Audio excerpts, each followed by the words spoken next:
I felt devalued. I felt like I was now in a position where I was going to have to justify my own existence, and that I would have to prove myself to the world that I shouldn't have been aborted and that I was worthy of living. I was adopted nearly from birth, and like many adoptees, for years I dreamed of being able to meet my birth mother.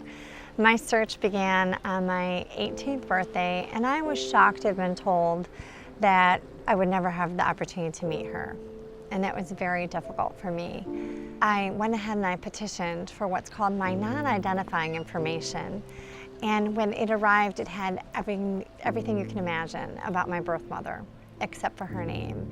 It had her eye color, hair color, height, weight, age, the age of my half-brother and half-sister, who were 11 and 13 when I was born. And I just hung on to every word.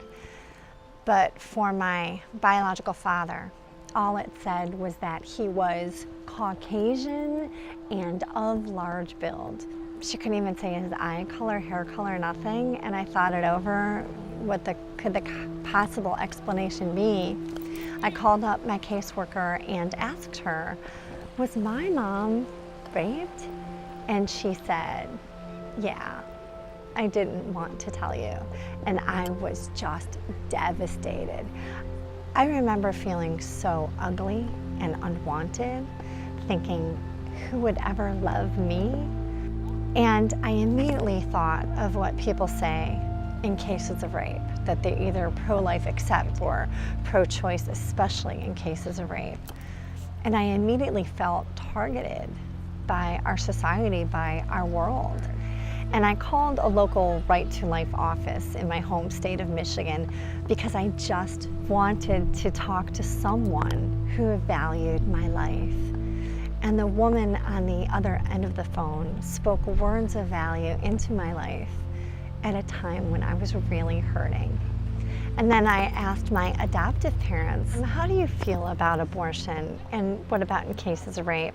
My adoptive father began to say to me, well, I've always felt like, who am I to say what a woman can or cannot do with her own body? I guess I'd have to say I've always been pro-choice. And I asked him, but Dad, you watched me grow up 18 years. You really mean to say that you really believe that her body, her choice was more important than my whole entire life? And it was like he instantly snapped out of it. And he said, no, I don't believe that. Wow, how would I ever get to a point where I would believe such a thing? And so I learned at a minimum at 18 that my story had the potential to change hearts and minds. When I was 19, I found out that my birth mother wanted to meet me. It was arranged for us to meet by phone. I received a letter with my birth name, which was Judy Ann Miracle, and it had her name and phone number. I called her up and she told me that she was expecting my call.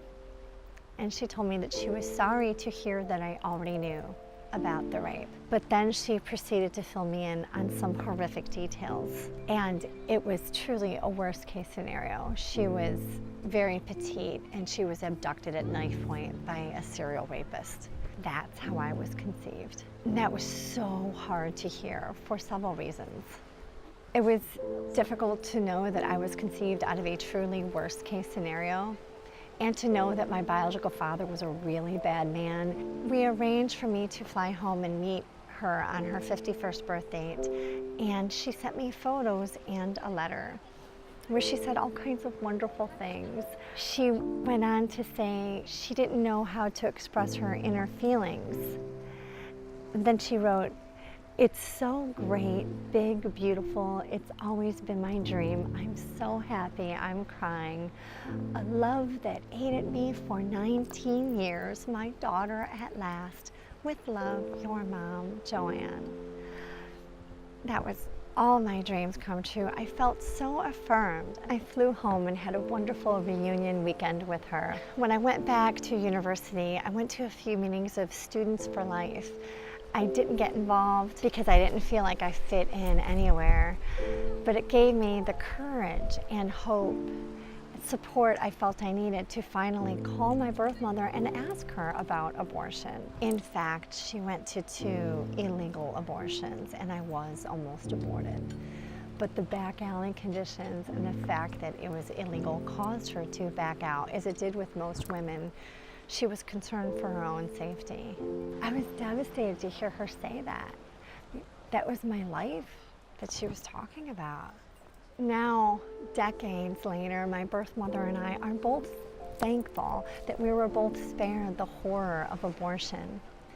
When my grandmother died a few years ago, my birth mother called me on my birthday to wish me happy birthday and to tell me that my grandmother had passed away. My birth mother and I had both been to visit her just a few weeks before, and we had a long heart-to-heart conversation. And I told her, I will be there for you. I tell people that if your mother chose life for you, how nice for you. That must feel wonderful.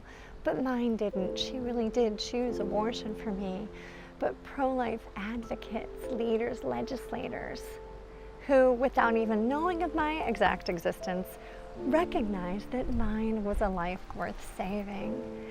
And they did so by making sure that abortion was illegal, even in cases of rape. I understand that people want to have compassion for rape victims, but people need to understand that it's not compassionate to offer women abortion. But more violence is not the answer to violence.